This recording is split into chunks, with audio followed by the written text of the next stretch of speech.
अचो सूरन वारियूं करियूं सूर पचार। नाज़रीन, प्रोग्राम सोशल क्लिनिक सां अव्हांखे भलीकार चऊं था। अव्हांजो होस्ट काशिफ सिद्दीकी। नाज़रीन, बरसात जूं तबाहकारियूं जारी और सारी आहिनि ऐं हुकूमत बि काल्ह खां असां ॾिसूं पिया त हरकत में अची चुकी आहे। उनजा केतिरा फ़ाइदा थी चुका आहिनि, केतिरा नतीजा निकिता आहिनि, इन ते पाण अॼु प्रोग्राम में ॻाल्हाईंदासीं। उत्तर सिंध, सखर ऐं लाड़काणो डिवीजन वधीक मुतासिर, जिते 3 ॾींहंनि खां मुसलसल बारिश जारी सारी।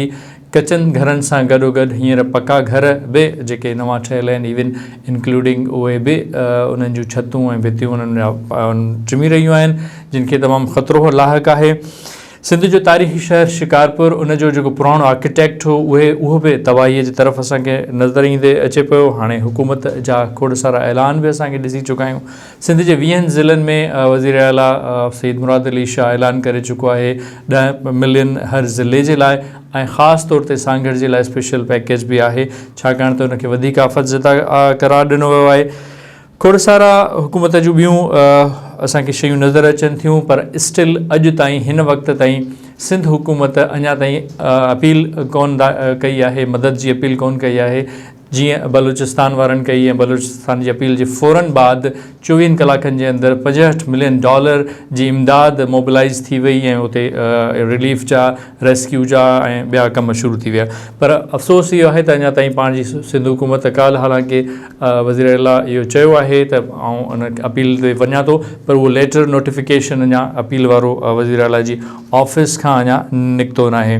पाण अॼु फ़ोन कॉल्स ते कोशिशि कंदासीं कंहिं ज़िम्मेदार ऑफिसर खे बि पाण फ़ोन ते खणूं। PDMA जे डायरेक्टर ऑपरेशन्स बि असां सां ऑनलाइन आहिनि ऐं उहे कॉल ते असां सां मौजूदु हूंदा ऐं असांखे हाल अहिवाल ॾींदा त PDMA जा हिन वक़्त ताईं कहिड़ा उपाउ खणी चुकी आहे, हिन वक़्त ताईं अपडेट्स केतिरा आहिनि, नुक़सान कहिड़ा थी चुका आहिनि, उन्हनि सां राब्तो कयूं था।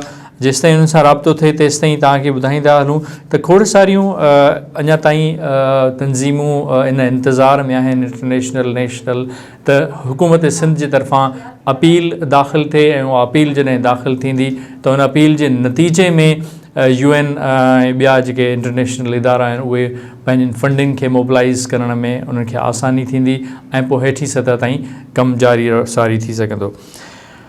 बरसात जा ॿिया स्पेल बि असां जेके फोरकास्टिंग आहे उहा बि असांखे ख़बर पए पई त भारत खां हिकिड़ो ॿियो ताक़तवर सिलसिलो जेको आहे उहो ईंदड़ 2-3 ॾींहंनि जे अंदरि वरी सिंध जे अंदरि दाख़िल थींदो, जेको उत्तर सिंध जे तरफ़ां ईंदो। ऐं उत्तर सिंध में मौजूदु हिन वक़्तु जेको बरसाती सिस्टम हली रहियो आहे उहो वधीक ताक़तवर थी रहियो आहे। हाणे इहा तमामु घणी अहिड़ी सिचुएशन आहे जेका ख़तरनाक थींदी पई वञे।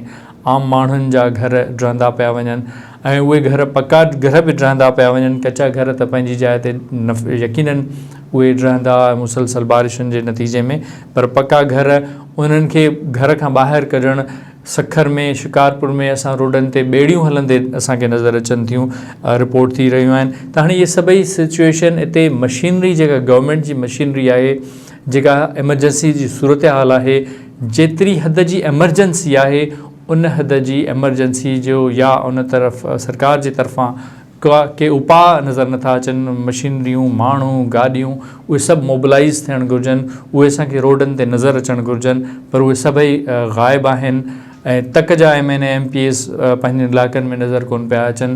DCs जे तरफ़ां NGO सेक्टर खे, नंढनि ऑर्गेनाइज़ेशन्स खे इहे मीटिंग्स में गुज़ारिशूं थी रहियूं आहिनि त हू पंहिंजे तरफ़ां का मदद कनि, पर हाणे यकीनन इहो एतिरे हद ताईं हिन वक़्त ताईं नुक़सान थी चुका आहिनि जेके जेसि ताईं ख़ुदि गवर्नमेंट मोबिलाइज़ न थींदी, गवर्नमेंट पंहिंजो नेटवर्क न इस्तेमालु कंदी, तेसि ताईं शायदि प्राइवेट सेक्टर कमु न करे सघंदो। नाज़रीन, नौकोट जी अॼु जी सूरत हाल, मीरपुर ख़ासि डिवीजन जी जेका सूरत हाल आहे उन ते थोरी नज़र वठण जे लाइ असां पंहिंजे नुमाइंदे नवीद बजीर खां हाल अहिवाल वठंदासीं।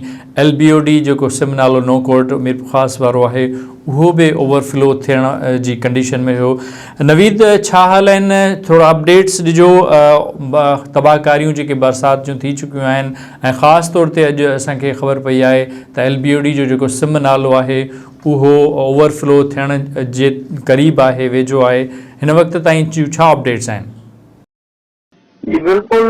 नौकोट एलडीओटी सिंह में पानी जो जेको गैर मामूली चाढ़ा है उनके खौफ सबब आसपास जे जेको ॻोठाणा आहिनि उन्हनि पंहिंजा ॻोठ ख़ाली करण जो सिलसिलो शुरू करे छॾियो आहे। एलडीओटी नौकोट नेपल पास रोड वारे पुल मथां पाणी वहण लॻो आहे, जॾहिं त पुल में पाणी में ॿुॾी अहिड़ी ट्रैफिक जे लाइ बि रस्तो जेको आहे उहो बि जाम डैमेज थी वियो आहे। कंहिं टाइम बि वॾे खतरे जो ख़दशो आहे।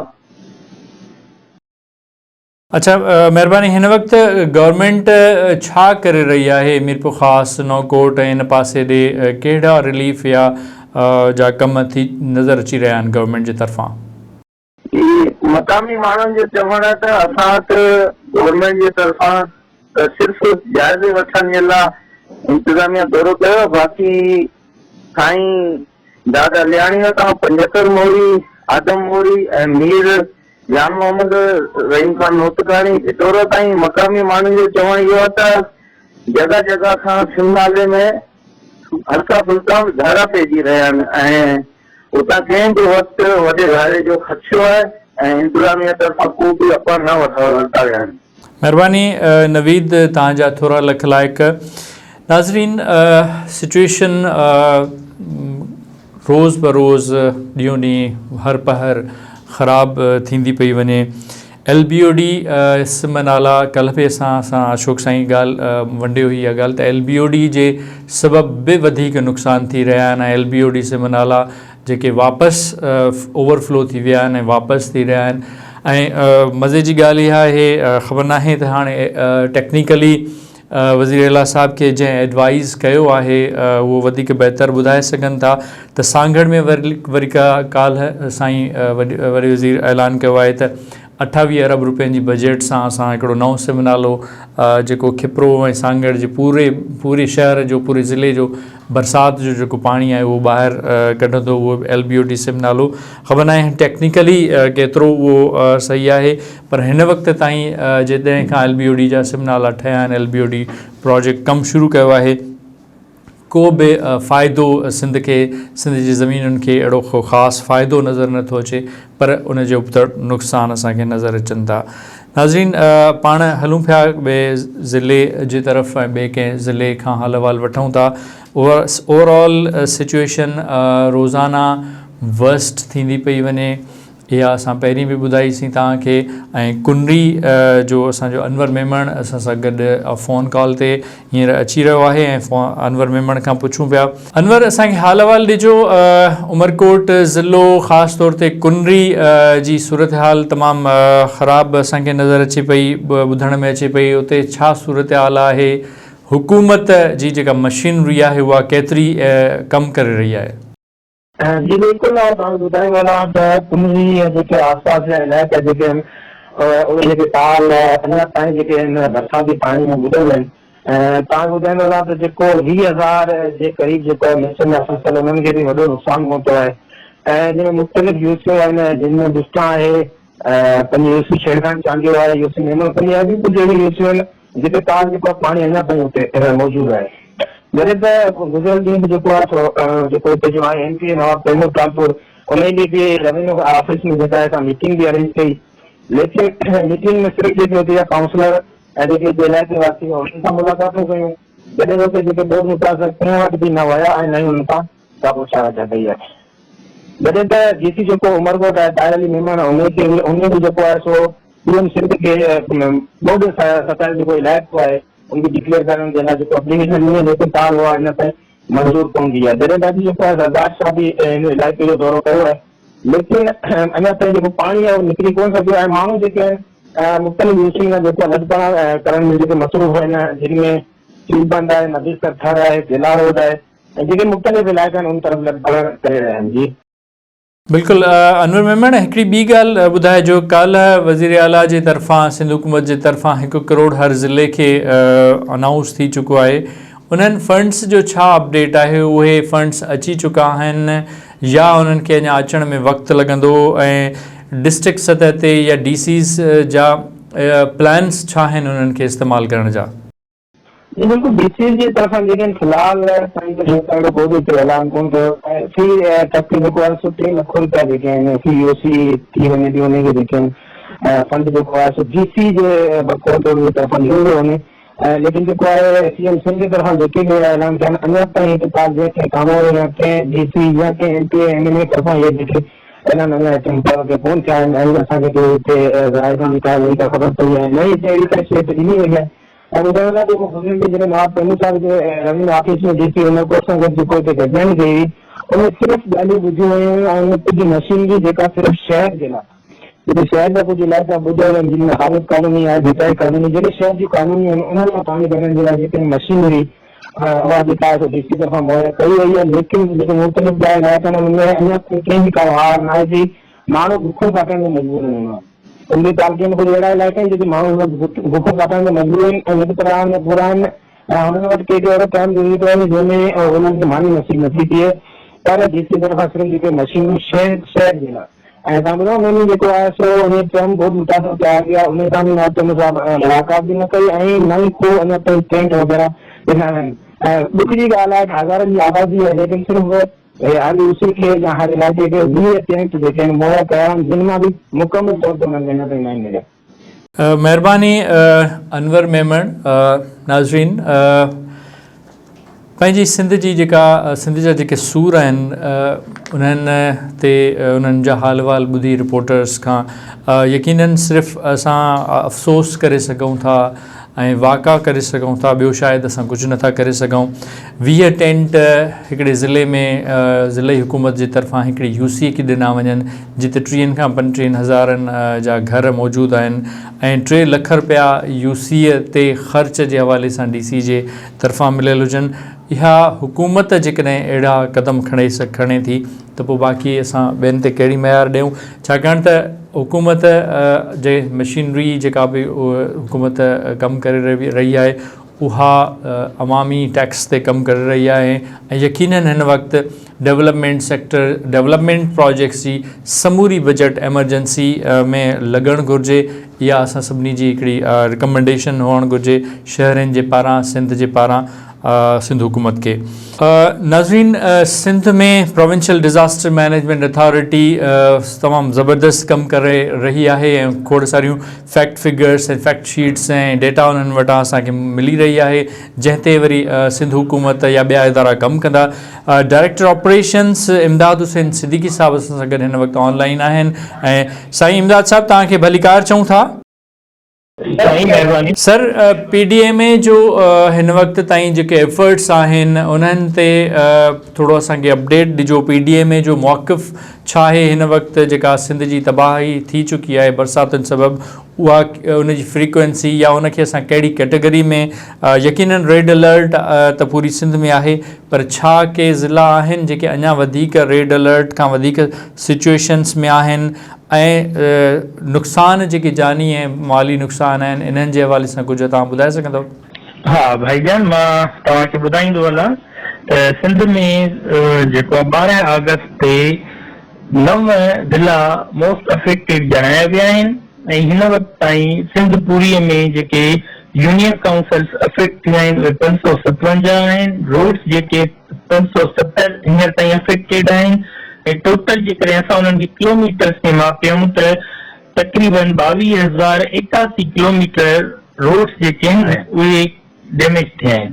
पूरे सूबे में 45 ब्रिजिस डैमेज थी चुकियूं आहिनि ऐं उन सां गॾोगॾु जेका रिलीफ कैंप्स ते जेकॾहिं असां ॻाल्हि कयूं त 389 रिलीफ कैंप्स हींअर सूबे में इस्टेब्लिश थी चुकिया आहिनि ऐं 25,120 माण्हू 24 कलाकनि जे अंदरि हुन रिलीफ कैंप्स में जेके से पहुची चुका आहिनि ऐं जेको रिलीफ प्रोवाइड कयो वियो आहे PDMA सिंध जे तरफ़ां मां तव्हांखे उहा फिगर शेयर कंदो हलां त डिवार्टिंग पंप्स जेके आहिनि उहे हींअर 84 जे लॻभॻि जेको मुख़्तलिफ़ ज़िलनि में कमु पिया कनि जेके वॾा आहिनि ट्रक माउंटेड ऐं ॿिया असां वटि डिवार्टिंग पंप्स जेके ग्राउंड स्टैंडिंग आहिनि उहे तक़रीबन 63 जे क़रीब ऐं जेके टैंक्स आहिनि उहे 62,650 मुख़्तलिफ़ ज़िलनि में असां अफेक्टेड जेके माण्हू आहिनि उन्हनि खे प्रोवाइड कया आहिनि।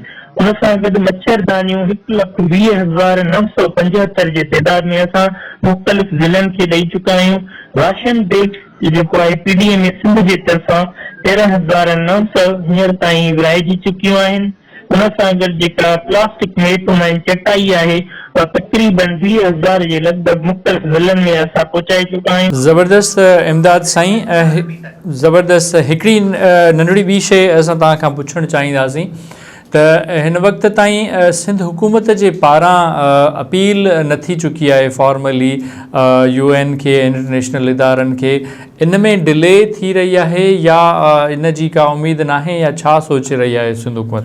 दादा जेको आहे न अपील त जेको हींअर ताईं त सिंध गवर्नमेंट अलहमदुलिल्लाह पाण जेके अवेलेबल रिसोर्सिस आहिनि उन्हनि जो ऑप्टिमम जेको हो यूज़ पई करे ऐं हींअर ताईं अपील न आहे। उन ते रैपिड नीड असेसमेंट चवंदा आहिनि त जेके मुतासिरा इलाइक़ा आहिनि उन्हनि जी पहिरीं थिए असेसमेंट त उते कहिड़े क़िस्म जा नुक़सानात जेके थिया आहिनि, ठीकु आहे, जंहिंमें जानी नुक़सान काउंट कयो वेंदो आहे, जंहिंमें माण्हुनि जो माली नुक़सान काउंट कयो वेंदो आहे, माण्हुनि जे कारोबार जो नुक़सान ॾिठो वेंदो आहे, माण्हुनि जे फसलनि जो नुक़सान जो काथो लॻायो वेंदो आहे। उन जे हवाले सां जेका असां नेशनल डिज़ास्टर मैनेजमेंट अथॉरिटी चइनी सूबाई हुकूमतुनि जे तावन सां उन्हनि पंहिंजी असेसमेंट पूरी कराई आहे ऐं उन ते वर्किंग हले पई।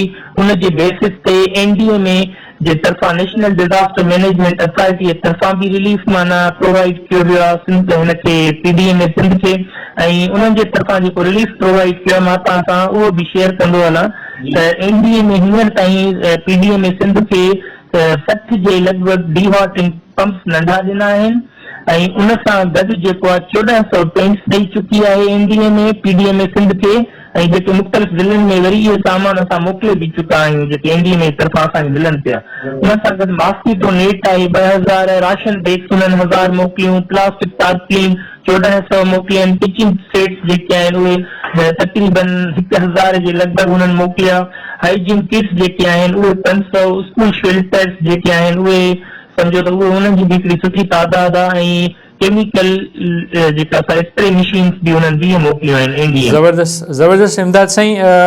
हाणे हिन वक़्त ताईं पाण ॾिसूं पिया त इहे रेन जा स्पेल्स मॉनसून जा जारी सारी आहिनि ऐं उत्तर सिंध सखर ऐं लाड़काना डिवीजन मुसलसल 3 ॾींहंनि खां अञा ताईं बारिश जारी आहे ऐं उहा जारी सिचुएशन में तव्हां छा था सम्झो त सिंध हुकूमत अञा पंहिंजनि रिसोर्सिस ते ई दारोमदार रखणु घुरिजे या उनखे अपील जे तरफ़ वञणु घुरिजे?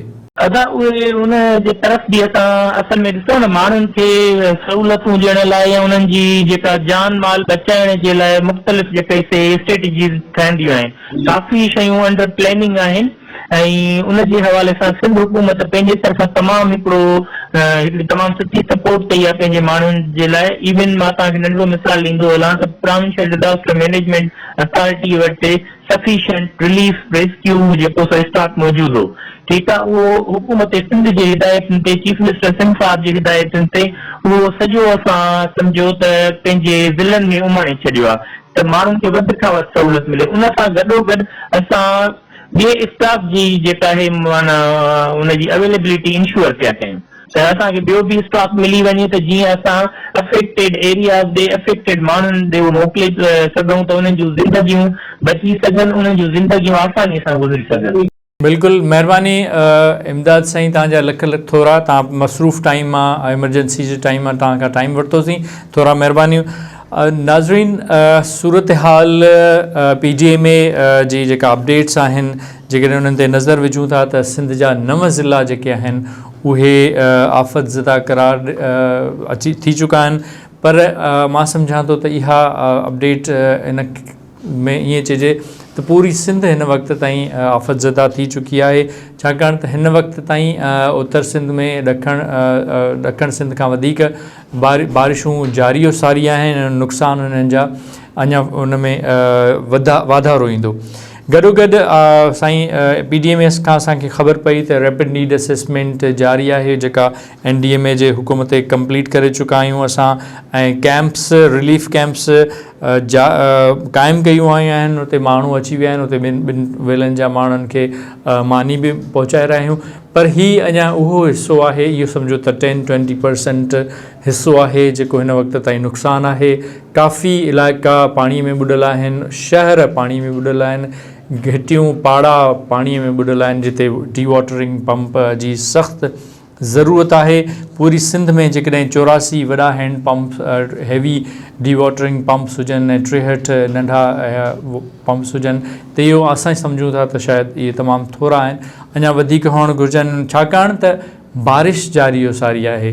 जेकॾहिं बारिश रुकिजी वञे हा त माण्हुनि खे कुझु रिलीफ मिले हा ऐं दे कैन फील के असांखे 1-2 ॾींहंनि में उहा असांखे रिलीफ मिली वेंदो ऐं असां घरनि मां ॿाहिरि निकिरी सघंदासीं।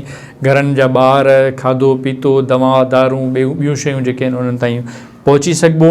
सूरत हाल नाज़रीन तमामु ख़राबु नज़र अची रही आहे। हुकूमती मशीनरी काल्ह खां हरकत में अची चुकी आहे। खोड़ सारा इदारा बि मोबिलाइज़ थी चुका आहिनि। PGMA जी सभु एफर्ट्स असांखे ख़बर पइजी चुकी आहे। सुभाणे पाण वरी रेन अपडेट्स जे हवाले सां पाण ज़िक्र कंदासीं, कुझु ॿियनि इदारनि खां बि हाल अहवाल वठंदासीं। तेसिताईं अल्लाह भाई।